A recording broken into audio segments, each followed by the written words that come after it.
Hello everyone, কেমন আছো তোমরা সবাই? আমি তো অনেক ভালো আছি। আজকে রেডি হয়ে এই গরমে কোথায় যাচ্ছি জানো? ঘুরতে, বন্ধুদের সাথে। তাও আবার বন্ধুদের সাথে গেলে তো মজাটা আলাদা রকমই হয়। মা বাবার সাথে গেলেও হয়, কিন্তু বন্ধুদের সাথে গেলে তো জানোই ডানা কাটা পরীর মতো ওড়া যায়। তো সকাল সকাল রেডি হয়ে চলে এসেছি শ্যামনগর স্টেশনে। এসেই আমার ল্যাপা বান্ধবীর সাথেও দেখা করে নিলাম। আর ট্রেনে সব বন্ধুরা আগে থেকেই আসছিল, তো তাদের সাথে এক কম্পার্টমেন্টে উঠে দেখা টেকা করে নিয়েছি। আর সবচাইতে বেশি খুশি কেন জানো? এই ভিড় ট্রেনেও কিন্তু আমরা জানলার পাশে সিট পেয়েছি, কিন্তু তাও নিজেদের মধ্যে ঝগড়াঝাটি হচ্ছিল। এদিকে একটু ফটোশ্যুটও চলছিল, তার মধ্যেই ভাগ্যিস আমার ক্যামেরাটা অন ছিল। দেখো কি সিন মানে ভিডিওতে ক্যাপচার করতে পারলাম।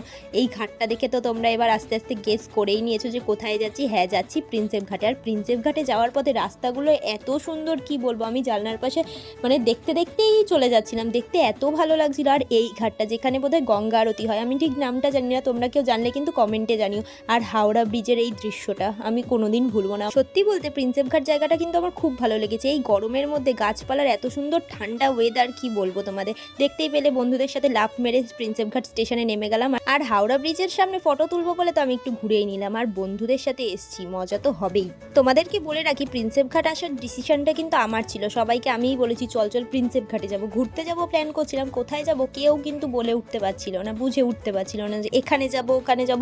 এক একজন এক এক রকম বলছিল। আমিই প্রথম বললাম যে চল প্রিন্সেপ ঘাট যাই, এর থেকে ভালো এই গরমে আর কি হতে পারে। এই যে প্রথমেই চলে এসেছিলাম জেমস প্রিন্সেপ মনুমেন্টের সামনে। এর আগে আমার প্রচুর বন্ধুবান্ধব এখানে এসেছিল, তাদের আমি ফটো বা ভিডিওস আমি দেখেছিলাম, তো আমিও ভেবেছিলাম এখানে এসে ভিডিও করবো। আমার ভিডিওতে দেখো এই ছেলেটা নষ্টই করে দিল পেছনে। তারপরে আমার বন্ধুদের এই বাদরামি পানাগুলো দেখতে দেখতে আমরা একটু ভিডিও করার চেষ্টা করছিলাম, কিন্তু ভিডিও করতে গিয়ে আমাদের খিদে পেয়ে গেল। কিন্তু সত্যি কথা বলতে এখানের খাবারের কোয়ালিটি দেখে যা মনে হলো, বাড়ি থেকে টিফিন নিয়ে আসলে বোধহয় ভালো হতো। আলু সিদ্ধ ভাতও এর থেকে ভালো। যা খাবার দিয়েছিল, এইটুকু খাবার নিয়েছিল 60 টাকা, তাও জঘন্য।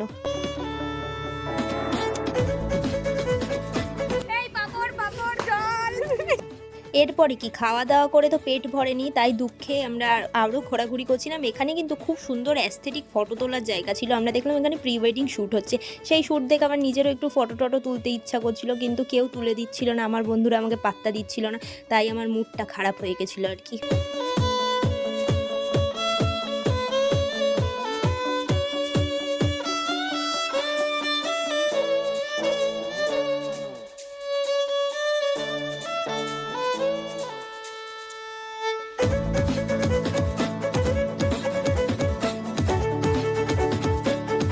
এরপরে একটু ফটো টটো তুলে তারপরে আমরা বেরিয়ে গেছিলাম। এখান থেকে কোথায় যাব কফি হাউসে।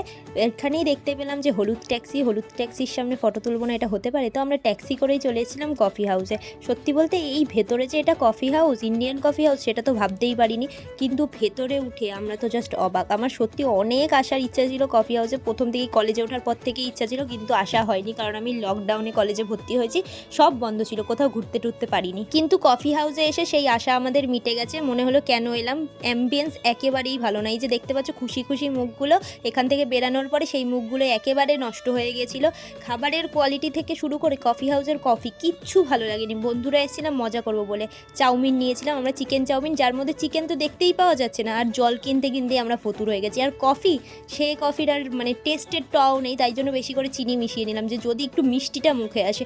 কফি হাউস দেখে যা মনে হলো, এই যে লোকে বলছে না কফি হাউসের আড্ডাটা নেই, এই কারণেই নেই। কফি হাউসে এসে পোষায়।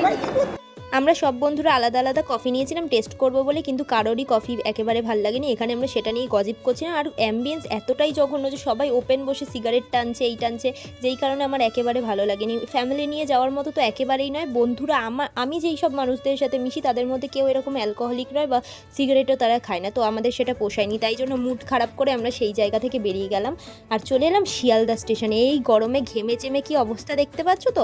আর শিয়ালদার যেই বড় লম্বা পাখাগুলো, সেই পাখার হাওয়াও আমাদের ঠান্ডা করতে পারলো না। তাও এই গরমের মধ্যে ঘেমে চেমে আমরা চলে গেলাম ট্রেন ধরার উদ্দেশ্যে। আর ভাগ্যবশত ট্রেনের সিট পেয়ে গেছিলাম।